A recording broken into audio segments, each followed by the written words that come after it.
Welcome to Kingdoms in Conflict. I'm your host, Dr. Eric Wallace. Everyone agrees that there's been an increase in criminal behavior from mob violence, gang shootings, and carjackings. What can we attribute to this increase in criminal behavior from a legal standpoint? Our guest today is Curtis Hill. He is the former Attorney General from the state of Indiana. He is with us today to address the increase in crime, our criminal justice system, and more when we return.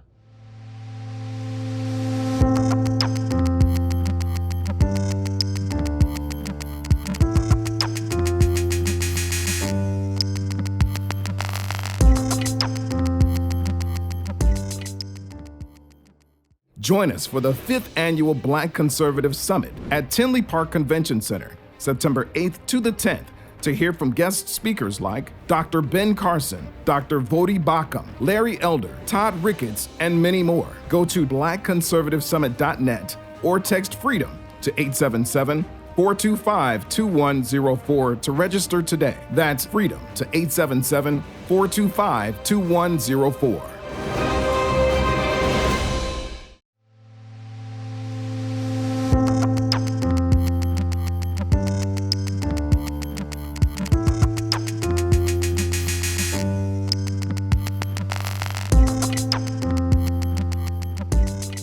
Welcome to Kingdoms in Conflict. I'm your host, Dr. Eric Wallace.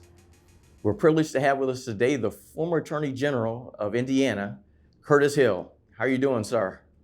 I'm good, Dr. Wallace. Thank you for having me. Oh, it's our pleasure. It's our pleasure. Before we get to some of the culture and legal issues, we wanted to talk about how you got into the legal field, how you became a lawyer, and how you became Attorney General. What does that actually mean? Because I think some of our viewers don't even know what an AG, Attorney General, actually does. Well, sure. Well, I went to the Indiana University School of Business and went to law school from there. And my idea of being a lawyer was a trial lawyer. When I graduated from law school, I sought out a job as a deputy prosecutor. I did that for a number of years. And then ultimately, I was elected prosecuting attorney in my home community 4 times. And based on that, I decided to take it up a notch and seek the Attorney General's position in the state of Indiana, which has a similar tone.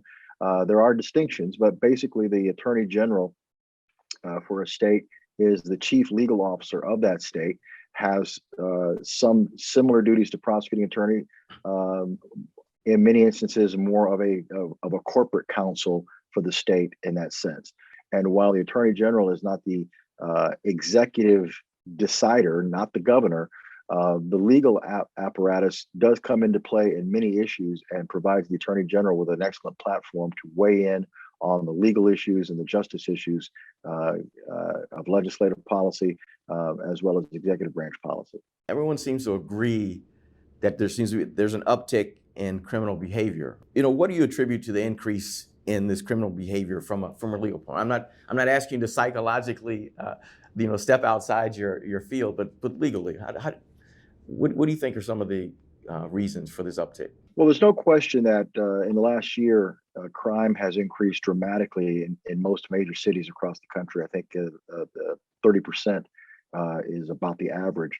But it's been a ticking time bomb for quite some time, Dr. Wallace. Certainly, we can attribute it to the George Floyd aftermath and the increasing disdain and respect for police authority. When you send information or messages out to your community that the police are not going to be supported, that's a shout out to the bad guys that it's open season. But really, you really need to go back 10, 12 years or so, back in the Obama years, because that's when criminal justice reform, or what I call so-called criminal justice reform, was really hitting its stride. And that was at a time period where crime was at a 30-year low.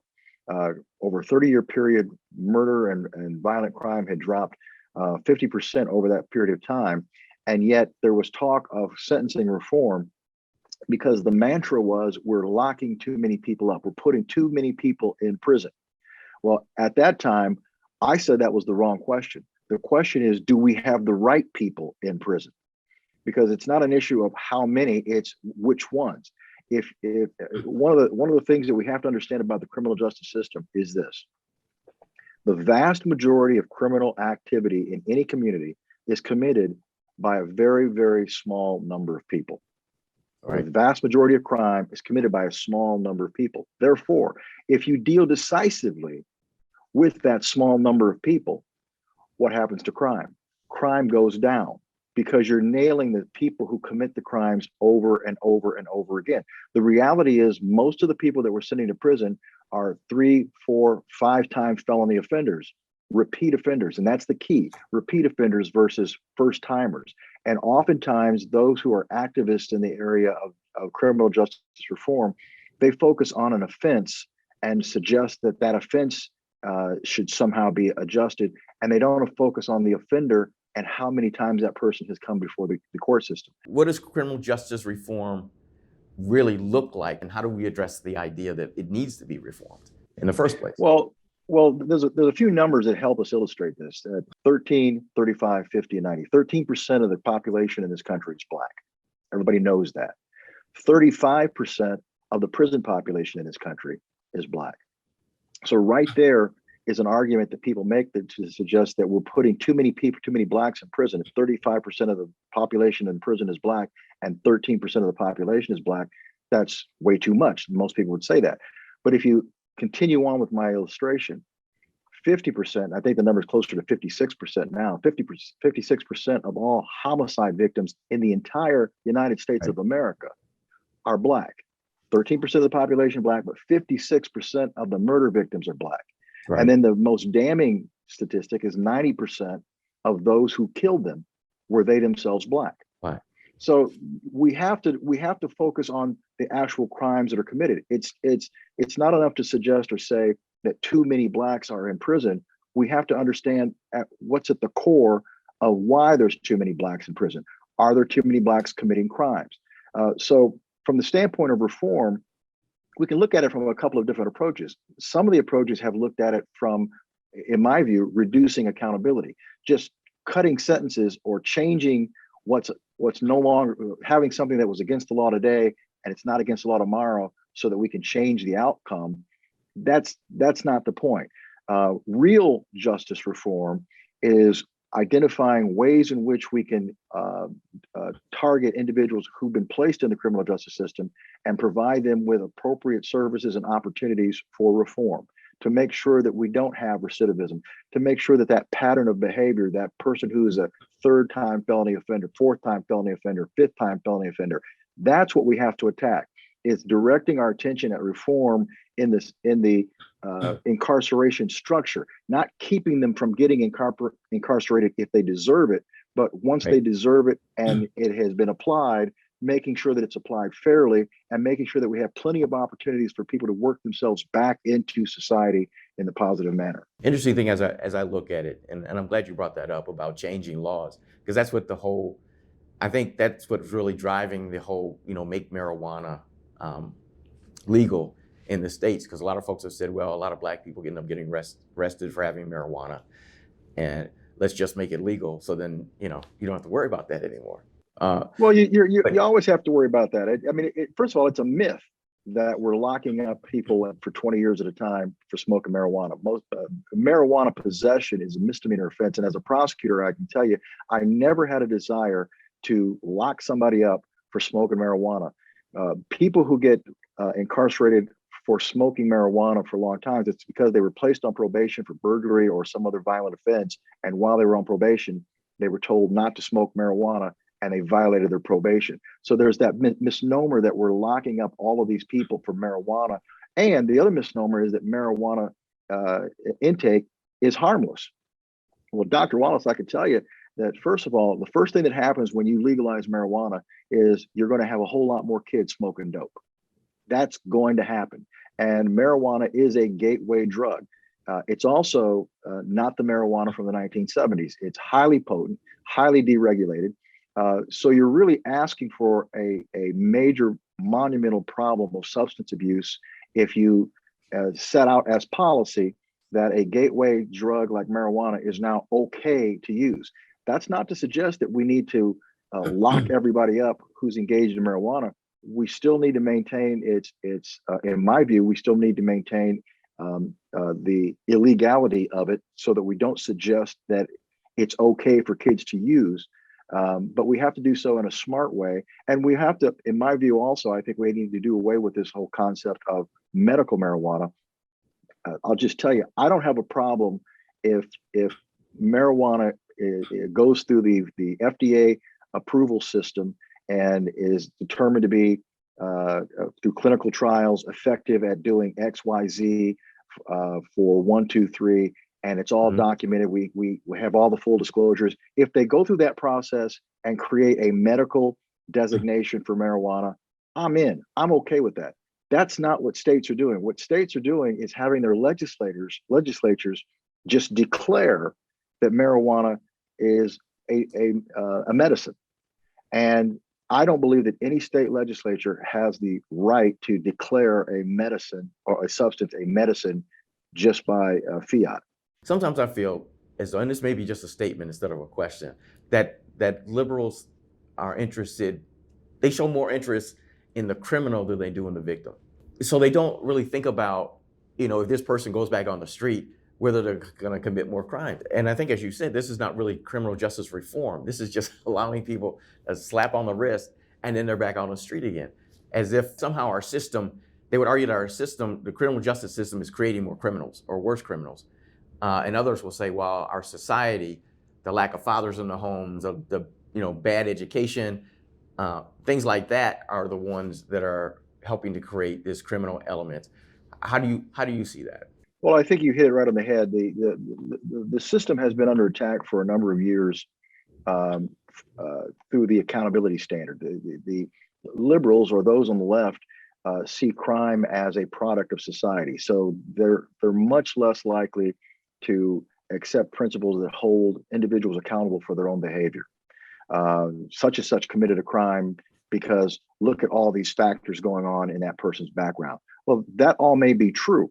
But that's no reason to put it into the mind of a criminal that I didn't do this, or it's not my fault. We need to be able to enforce accountability, and we're seeing this not just in the criminal justice system. We're seeing this everywhere. This attitude that the loss of objective truth.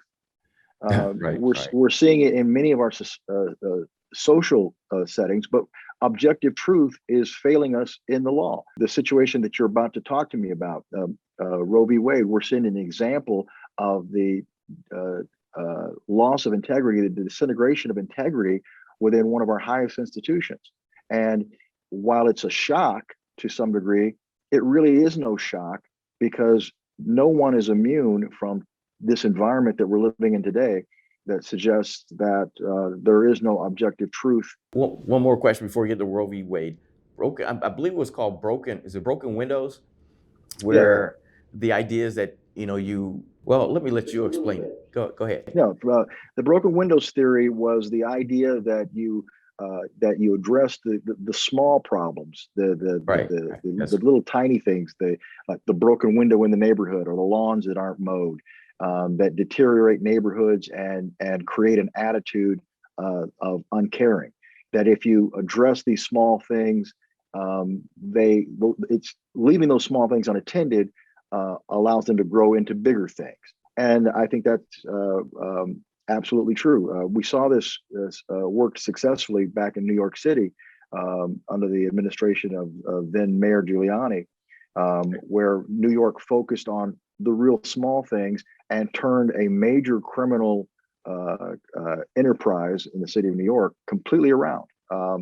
And I think that's a fundamental thing that most communities need to be doing is focus on the little things. That doesn't mean you're locking people up for long periods of time for doing minor stupid things. Right. It means you're holding people responsible in an appropriate standard and the appropriate measure for their conduct that they do. And it's weighted and measured.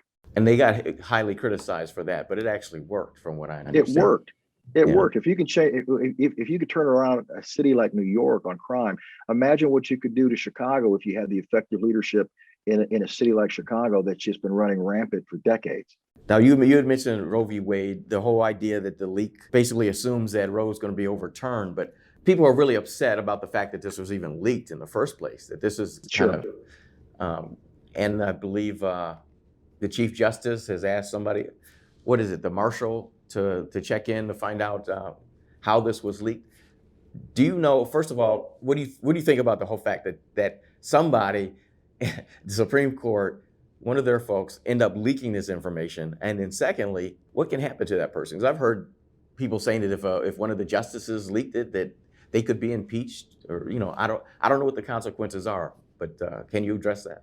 Well, it's hard to say what the consequences are at this juncture because we don't know that much. All we know is that someone that had the opportunity leaked out information. It's deplorable what happened. You know, we expect Congress to do crazy, goofy, unethical things. Unfortunately, we expect it from the executive branch. We hold hope that our judicial branch is immune from this process, and now we see that it's not. And as I say, it's somewhat of a surprise, but not really, because we're churning out the type of people in law schools that are activist minded rather than judicious minded. Hmm. So that you would have someone that would take their advocacy to an extreme such as this and leak this document in order to put pressure on the court or to gin up the Democratic base. It's an abomination to our senses, and so it has to be dealt with effectively. I think that the Justice Department should be investigating. I think that every member of the staff, as well as the justices in the Supreme Court, should go through the investigation and be polygraphed. They have to identify the source of this leak to maintain the integrity of the court, and that's the big story. The fact that the draft is legitimate, and so there appears to be a decision that's been made. That's secondary to the issue of this breach having occurred in the first place, and it has to be addressed. Is there a specific federal statute that prohibits someone from passing information? Probably not. But I think there's a lot of pressure that can be applied to whomever is determined to have made that leak, and perhaps some severe consequences. Assuming that this draft is, they say it's legitimate, but assuming that it holds up, because people are going to always change their mind, right? And I think part of this leak was an attempt to get people to change their mind, to be quite honest. That's right. Do you see this as the end of the abortion fight, or is this just the beginning and possibly just a new chapter? Well, it's certainly not the end of the battle for abortion. Abortion is one of the most fundamental disputes in our nation, and it's not going to change. The effect of, and we knew this without the leak, just following the Dobbs case in Mississippi and recognizing what the options could be. It was always determined that the court could take a position that it supported the Dobbs case and did not overturn Roe v. Wade. And the effect of overturning Roe v. Wade doesn't necessarily eliminate abortions. What it does is simply returns the issue back to the state legislatures to make a determination, or their own determination, of what abortion is going to do in a particular state. So states that are typically blue states are going to see their state legislatures adopting rules that are probably fairly consistent with Roe or more extreme than Roe in terms of allowing for abortion access. States that are typically red are going to be on the opposite side. You're going to see either greater restrictions or eliminations of abortion practices altogether. But those will be those individual states, and so then it becomes an issue of who can get them. Can you go across state lines? The advocacy continues. You're also going to see, and we've seen this already.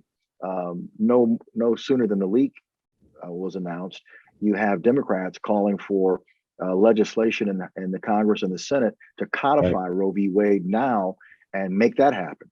Well, I can also tell you that if the Republicans win the House and win the Senate in November, you're probably going to see federal legislation offered that would suggest uniformity in banning abortion across the nation.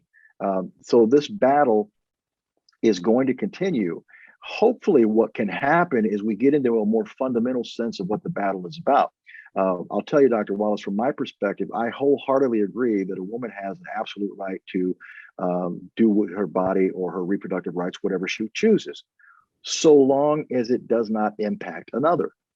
Well, in the case of the decision of a pregnancy, that there are three individuals that are involved: the mother, the father, and the baby. So all of those things have to be considered in that regard. So I'm hoping that we can see a more fundamental sense of what we're talking about. The abortion rights folks have purposely eliminated the idea that this is a human being that we're talking about, that it's a human life that's deserving of protection, and so they completely dismiss that. If we attach ourselves to that fundamental aspect, then we have an obligation and a duty to continue to move forward for the protection of life, of human life, in all forms and all times. Just to let our people who are watching know, this is being taped before the decision actually comes out, the Supreme Court actually comes out. So things might be different by the time you actually see this. My last question to you, because we're running out of time, is I know you've run for office before. Do you have any thoughts about running again in the state of Indiana? Well, Dr. Wallace, that's an interesting question. I have been engaged in public service for a number of years as prosecuting attorney, as attorney general. I not only have enjoyed it, but what I have found is that I've been able to, in many cases, provide a unique perspective and voice in areas that I think are important. I think our country is at a fundamental break point that requires engagement. Not necessarily only political engagement, but engagement from as many people who have ideas and understandings on how to bring people together. So the short answer to your question is I would anticipate a further trek in the political course down the road. Well, I appreciate your taking time to be with us. That's all the time we have for today. Hopefully I have you on soon again to talk about some other issues. And actually looking forward to having you at the Black Summit. I'm looking forward to being there. Those who are watching, we'll be back in just a moment.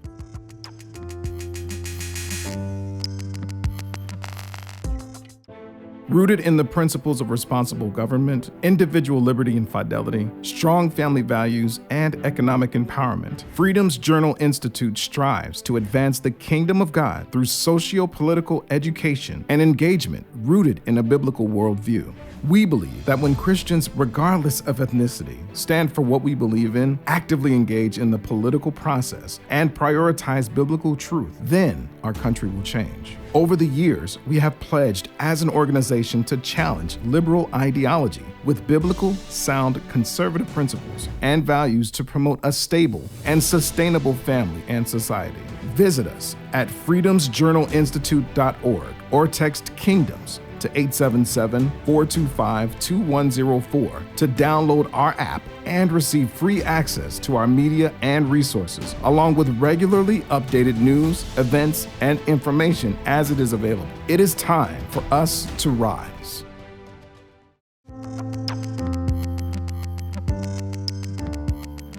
Welcome back. In chapter 13 of the book of Romans, the Apostle Paul admonishes Christians to respect governmental authority. Paul says, quote, "Let every person be subject to the governing authorities, for there is no authority except from God, and those that exist have been instituted by God. Therefore, whoever resists the authorities resists what God has appointed, and those who resist will incur judgment. For rulers are not a terror to good conduct, but to bad. Would you have no fear of the one who is in authority? Then do what is good, and you will receive his approval. For he is God's servant for your good. But if you do wrong, be afraid, for he does not bear the sword in vain. For he is the servant of God, an avenger who carries out God's wrath on the wrongdoer. Therefore, one must be in subjection, not only to avoid God's wrath, but also for the sake of conscience." End quote. Paul makes the argument that all governmental authority comes from God. God establishes authority, which means authority is delegated and not absolute. If the rulers misuse their authority, they will have to deal with God. But if we disrespect the authority or show no reverence for the office, we incur the angst of God. How does Paul say this after being thrown in jail numerous times and beaten just for the preaching of the gospel? He understands that abuses of the office holder do not negate the authority behind the office. Paul says in 2 Corinthians chapter 11, verse 23, and I quote, "Are they servants of Christ? I am a better one.